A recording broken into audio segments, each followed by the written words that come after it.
మిత్రులందరికీ నమస్కారం. రేడియో రాంబాబు ఛానల్కి స్వాగతం. 1976 సంవత్సరం ఒక గమ్మత్తైన సంవత్సరం. ఆ సంవత్సరం అంతులేని కథ, తూర్పు పడమర లాంటి, జ్యోతి లాంటి చిన్న చిత్రాలు బాగా హిట్ అయినాయి. అలాగే హీరో కృష్ణకి ఆ సంవత్సరం 7 సినిమాలు, హీరో శోభన్ బాబుకి 6 సినిమాలు వచ్చాయి. ఈ ఇద్దరిలో ఎవరి సినిమాలు ఎలా బాక్స్ ఆఫీస్ వద్ద తమ ఫలితాన్ని తెచ్చుకున్నాయి చూద్దాం. నిజానికి శోభన్ బాబు గారికి 1975లో డిసెంబర్ 19న వచ్చినటువంటి సోగ్గాడు పెద్ద హిట్ కదా. ఆ హిట్ ప్రభావం అది డిసెంబర్ చివరి రోజుల్లో వచ్చింది. జనవరి, ఫిబ్రవరి, మార్చి ఈ 3 నెలలు కూడా ఆ సినిమా ప్రభావం నడిచింది. ఆ సినిమా దాదాపు ఒక 2 కోట్ల పైగా కలెక్ట్ చేసింది. ఒక 19 కేంద్రాల్లో 100 రోజులు చేసుకుంది, రైతోత్సవం చేసుకుంది. అలా 75 శోభన్ బాబు గారికి జీవనజ్యోతి, సోగ్గాడు కలిసి వస్తే 76 ఎలా ఉంది మరి? 76లో మనం చూస్తే ఆయనకి పిచ్చి మహారాజు సినిమా మొదటగా వచ్చింది. జనవరి 14. జగపతి రాజేంద్ర ప్రసాద్ గారు ఆయన స్టాఫ్ కోసం తీసిన సినిమా పిచ్చి మహారాజు చిత్రం.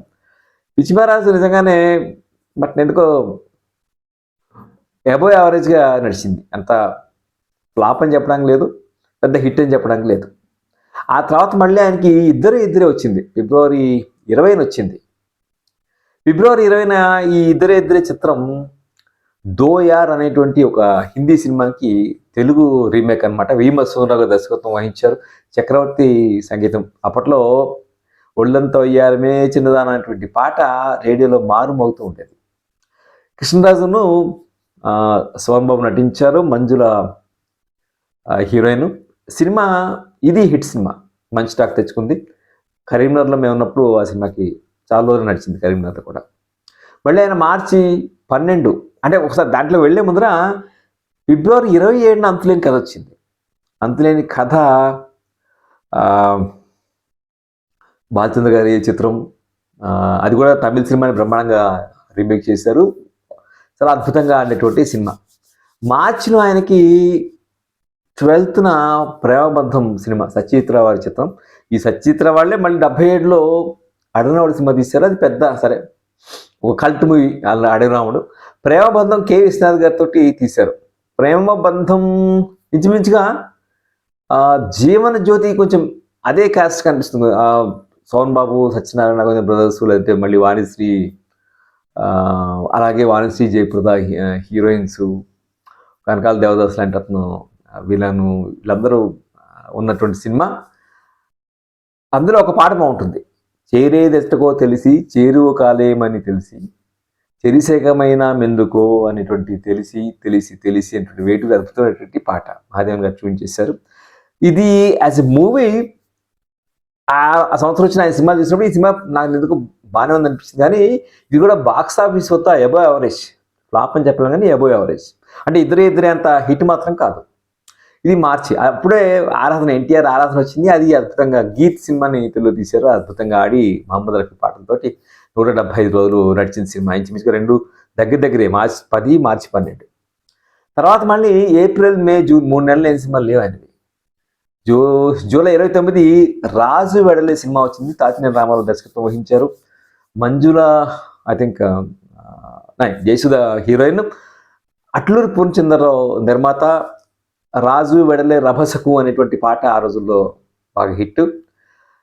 ఇక్కడ కూడా పిచ్చి మహారాజు చిత్రంలాగా ఒక శోభన్ బాబు చేత ఎందుకునో మరి ఒక ఆ రకమైన యాక్షన్ చేయించారు. ఇది పిచ్చి అంటాం లేదు కానీ ఓ రకమైన ఒక కావాలని వెర్రి బాగులోని పాత్ర సృష్టించి తర్వాత దాంట్లో వచ్చి అదొక మారువేషంగా చూపించినటువంటి చిత్రంగా అనిపిస్తుంది. రాజు వెడలే నిజానికి డిసప్పాయింట్ చేసేటటువంటి సినిమాగానే చెప్పుకోవాలి. రాజు వెడల తర్వాత అయింది ఆగస్టు, సెప్టెంబర్ 3న ఈ పొగరుబోతు సినిమా వచ్చింది. తాతినేని ప్రకాష్ రావు గారి సినిమా. ఇక్కడ కూడా వాడిసి ఆవిడ హీరోయిన్. పొగరుబోతు సినిమా ఇది కూడా అబోవ్ యావరేజ్ సినిమా. పెద్ద సూపర్ హిట్ అని చెప్పడానికి లేదు, అబోవ్ యావరేజ్ సినిమా. దీని తర్వాత వచ్చింది మొనగాడు. సెప్టెంబర్ 23న వచ్చింది మొనగాడు. మొనగాడు సినిమా డైరెక్టరు ఇది త్రివిక్రమరావు నిర్మించారు. తర్వాత ఆయన విజయలక్ష్మి ఆర్ట్ పిక్చర్స్లో ఘరానా దొంగ ఇట్లాంటి సినిమాలు తీశారు. ఈ సినిమాకి ఖైదీ బాబాయ్ దర్శకుడు టి కృష్ణ ఆయనే ఈ సినిమాకి దర్శకత్వం వహించారు. మొనగాడు సినిమా ఇందులో ద్విపాత్రాభినయం, ఒక ఊర్లో ఉన్నతను ఒక జ్యువెల్ థీఫ్ టైప్లో ఉంటుంది. కథ అంతా కూడా రావు గోపాలరావు విలను. ఈ సినిమా షిఫ్ట్లతోటి 100 రోజులు ఆడింది. ఇది శోభన్ బాబు గారి 76 వచ్చినటువంటి సినిమాలు. అంటే 75తో పోలిస్తే ఆయనకి పెద్ద గొప్ప సంవత్సరంగా చెప్పడానికి లేదు. ఎందుకంటే అఫ్కోర్స్ సోగ్గాడు సినిమా ఆయనకి కంటిన్యూ అయింది. ఆయన సోగ్గాడు సినిమాతోటి ఆ సక్సెస్ ఇంకొక 3 నెలల పాటు నడిచింది. ఇద్దరే దాన్ని కంటిన్యూ చేస్తుంది. ఆ లక్ష్యంగా ఫస్ట్ హాఫ్ వరకు బాగుంది ఆయనకి. తర్వాత యావరేజ్, అబో యావరేజ్ ఇలాంటి చిత్రాలు వచ్చాయి. ఇప్పుడు కృష్ణ గారి సినిమాలు మనం చూసినట్లయితే, కృష్ణ గారికి అప్పుడు ఆయనకి చక్రపాణి గారు చెప్పినట్టు అల్లూరి సీతారామరాజు తర్వాత చాలా సినిమాలు నీకు ఫెయిల్ అవుతాయా, హిట్ కావు, జాగ్రత్త పడని చెప్పినట్టుగానే చాలా సినిమాలు ఆయనవి ఆడలేదు. అలాంటి సమయంలో ఆయన సొంతంగా ఈ పాడి పంటలు కథ అనేటువంటి, అంటే ఒక రూరల్ బ్యాక్గ్రౌండ్ కథని ఆయన ఎంచుకున్నారు. దానికి చంద్రశేఖర్ రెడ్డి ఆయన ఎప్పుడో చెప్పిన కథని కృష్ణ గారు ఆయన బ్రదరు కలిసి ఈ కథ విని దీంతో చేస్తే బాగుంటుంది, సొంతంగా నిర్మిస్తే బాగుంటుంది అనుకుని పాడి పంటలు సినిమా తీశారు. పాడి పంటల నుంచి మించుగా ఉపకార్ సినిమాకి కొంచెం కాస్త ఛాయలు కనిపిస్తాయి అనిపిస్తుంది. ముఖ్యంగా మరి దేశకి ధరతి లాంటిది పాట తెలుగులో వస్తుంది. మన జన్మభూమి బంగారు భూమి పాట గుర్తుంది కదా, ఎప్పటికీ జనవరి 26 కానీ ఆగస్టు 15 వచ్చేటువంటి పాట. మోదుకూర్ జాన్సన్ అద్భుతంగా రాసినటువంటి పాట. చంద్రశేఖర్ రెడ్డి గారు తీసినటువంటి ఈ సినిమాకి మొదటగా ఆయన కృష్ణ గారు ఆదినారాయణలో మ్యూజిక్ డైరెక్టర్ పెడుతున్నాం అనుకుంటే వద్దండి, మహాదేవన్ గారు అయితే బాగుంటుంది చెప్పి మహాదేవన్ గారు చేయించారు. మ్యూజికల్ హిట్ ఈ సినిమా. ఇరుసులేని బండి ఈ పాట మన జన్మభూమి బంగారు భూమి అనేటువంటి పాట చాలా హిట్ పాట. మరొక పాట 1-2 పాటలు హిట్గా ఉన్నాయి ఈ సినిమాలో. అలాగే అప్లాచార్ రాసినటువంటి ఒక పాట కూడా ఉంది. ఈ సినిమా 6 సెంటర్లో 100 రోజులు ఆడింది. 175 రోజులు కూడా ఆడినటువంటి సినిమా. అలా కృష్ణ గారికి దాదాపు 15 సినిమాల తర్వాత ఒక హిట్ సినిమా వచ్చింది, అది పాడి పంటలు. ఈ సినిమాని అంటే కృష్ణ గారి శ్రేయోభిలాషులు కొంతమంది నవేగా చంద్రశేఖరరావు గారు లాంటి వాళ్ళు ఈ సినిమా రిలీజ్ చేయకు, నువ్వు సంక్రాంతి టైం ఆల్రెడీ ఫ్లాప్స్లో ఉన్నావు, సంక్రాంతిలో రిలీజ్ చేస్తే రామారావు గారి భీముక వస్తుంది, సోహన్ బాబు గారి పిచ్చిమారాజు వస్తుంది, మీరు తట్టుకోలేదని చెప్పినా కృష్ణ గారు లేదు నేను రిలీజ్ చేస్తానని చెప్పి చేశారు. నిజానికి ఆ సంక్రాంతికి పిచ్చిమారాజు అలాగే వేములవాడ భీమకి ఈ 2 సినిమాలతో పోలిస్తే పాడి పంటలు పెద్ద హిట్ అయింది. వేములవాడ భీమకవి ఒక బ్లాక్ అండ్ వైట్ సినిమా. ఆ సినిమాలో బాలకృష్ణ ఆయన భీమకవి చిన్నప్పటి రోజులు ఆయన వేస్తారు. ఇంకో జనాలు ఆ సినిమా కన్నా ఆ సినిమా పిచ్చిమారాజు సినిమాల కన్నా పాడి పంటల సినిమాకి ఓటేశారు. చెప్పాను కదా, ఉపకార్ కొంచెం బహుశా అది ఆ రూరల్ బ్యాక్గ్రౌండ్లో తీయటం అనేది జనానికి నచ్చింది. తర్వాత మళ్ళీ ఫిబ్రవరి 20న ఆయనది రాజశ్రీ విలాస్ కాఫీ క్లబ్ సినిమా వచ్చింది. ఒక క్లాసిక్ మూవీగా మిగిలిపోయింది. ఈ సినిమా వచ్చినప్పుడు అంతగా ఆదరించలేదు పబ్లిక్. అది బహుశా కృష్ణ గారిని ఆ రోల్లో ఒక సబ్జ్యూడ్ రోలు లేదంటే ప్యాసివ్ రోల్ని చూడలేకపోయారేమో అని చెప్పి అనిపించింది. ఇందులో కూడా విచిత్రంగా 20 వచ్చింది, 20 ఆవిడది ఈ సినిమా వచ్చింది, 27న అంతులేని కదా జయప్రద గారికి. అలా రాజశ్రీ విలాస్ కాఫీ క్లబ్ ఇంచుమించుగా చక్రపాణి గారి ఆఖరి సినిమా. ఈ సినిమా నిర్మాణంలో ఉండగానే ఆయన పరమపదించారు. అందుకనే సంచాలకులు చక్రపాణి సహకారం బాపు అని చెప్పి టైటిల్స్లో వేస్తారు. మనకి పాలగుం పద్మరాజు గారి కథ, బహుశా పాటలు అద్భుతం. ఆకాశ వీధిలో నీకు నాకు పెళ్ళంట అనేటువంటి పాట కానీ, రాకోయి అనుకోని అతిథి కానీ, నా పేరు బికారి నా దారి అడారి, ఈ పాటలు అద్భుతంగా ఉంటాయి. ఈనాటికి నిజంగా ఆ సినిమా యూట్యూబ్లో చూసినప్పుడు చాలా అద్భుతంగా అనిపించింది నాకు. అప్పుడు బహుశా విజయవాడ సినిమాలు హ్యూమర్ బేస్డ్గా ఉంటాయి. మిస్సమ్మ కథనే కొంచెం మళ్ళీ తిప్పి తీసారా అనిపిస్తుంది. మిస్సమ్మ కథలో మనకి అక్కడ మిస్ మేరీ ఉంటుంది. ఆ అమ్మాయి ఒక హిందూ కుటుంబం నుంచి వెళ్ళి క్రిస్టియన్ ఫ్యామిలీ వాళ్ళకి దొరికి వాళ్ళు పెంచడం వల్ల క్రిస్టియన్ అవుతుంది. తర్వాత తల్లిదండ్రులు హిందూస్ని తెలుస్తారు. ఇక్కడ వీళ్ళు ఏం చేస్తారు, ఇక్కడ ఏమిటంటే రివర్స్గా ఉంటుంది కథ. ఆ, క్రిస్టియన్ అతను హిందూ హోటల్లో చేరి అందుకోసం పేరు మార్చుకోవటం, అలాగే అది జగ్గయ్య. మళ్ళీ అదే హోటల్లో ఇంకో క్రిస్టియన్, ఆ హీరో కృష్ణ, తను హిందూగా పేరు మార్చుకోవటం అటువంటి ఈ కథాంశాన్ని ఎంచుకున్నారు. చూస్తే చాలా నీట్గా హాయిగా ఉంది. జీవలక్ష్మి గారు చాలా బ్రహ్మాండంగా చేశారు. జయప్రద గారు బహుశా 19 ఏళ్ళు ఉంటాయి ఆవిడ, చిన్న ఆవిడ, చక్కగా తెలుగింటి ఆడపడుచులా చక్కగా ఉంది ఆవిడ. So Rajashri Vilas coffee club ఒక క్లాసిక్ అన్నాం, కల్ట్ మూవీ అన్నాం, కానీ క్లాసిక్ మూవీగా మారింది. కానీ అప్పట్లో పెద్దగా ఆకట్టుకోలేదు. అది జగల్పల్లి కృష్ణదాస్ గారి చక్కటి సాహిత్యం అయితే ఉంది. కానీ తర్వాత మళ్ళీ ఆయన మన ఊరి కథ వచ్చింది, అది జూన్ 12. మన ఊరి కథ కూడా పాలగుం పద్మరాజు గారు నల్లరేగడి నవలని తీశారు. దేవి రాఘవల్ గారి సంగీతం దీనికి, కె హేమాంబరరావు దర్శకత్వం వహించారు. Cinema above average. ఇందులో కూడా వచ్చింది కొత్త పెళ్లి కూతురు అనేటువంటి పాట కానీ, గోదావరికి ఏ ఒడ్డైనా, ఈ గోదావరికి ఏ ఒడ్డైనా తీరం ఒక్కటే అనేటువంటి ఆ పాట, మామ కూతురా నీతో మాట ఉన్నది అనేటువంటి పాట, మంచి పాటలు ఉన్నటువంటి సినిమా ఒక ఊరి కథ. ఇది కూడా కృష్ణ గారు పంచకడితే సినిమా ఆడుతుంది అనేటువంటి నమ్మకం ఉన్నటువంటి ప్రొడ్యూసర్లు, అలాగే ప్రేక్షకులు, అభిమానులు ఉన్నారు. సినిమా అబోవ్ యావరేజ్గా నిలిచింది. మళ్ళీ ఈ జూన్ 25లోనే రామరాజ్యంలో రక్తపాసం అనే సినిమా వచ్చింది. పద్మాలయ మూవీస్ వాళ్ళు నిర్మించారు. పి సాంబశివరావు దర్శకత్వం వహించారు. కేవి మోహన్ సంగీతం వహించారు. బట్ ఈ సినిమా నాకు ఎందుకో యూట్యూబ్లో చూసినప్పుడు ఆకట్టుకోలేదు.